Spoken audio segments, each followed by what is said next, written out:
আমার আল্লাহ ডাক দেবে, তুই তো নফসের পূজারি, তুই তো ওয়াজ করেছিলি, তুই তো কথা বলেছিলি, কোরআন তেলাওয়াত করেছিলি মানুষের কাছে বড় হুজুর সাজার জন্য। তুই তো কোরআন তেলাওয়াত করেছিলি মানুষের কাছ থেকে অর্থ কামাইয়ের ধান্দায়, চুক্তি করে বক্তা ওয়াজ করলি, কারণ তোর উদ্দেশ্য ছিল ওয়াজ করে টাকা কামাই করব।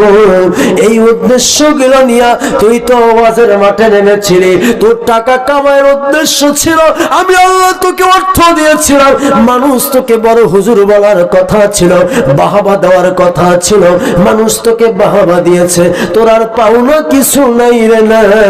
তোকে অধমুখী করে জাহান্নামে নিক্ষেপ করলাম। আবু হুরায়রা রাদিয়াল্লাহু তাআলা আনহু বলেন, আমি বেহুশ হয়েছি এই কারণে, কারণ হওরে বাবা জেনারেল হওয়ার যে শিক্ষা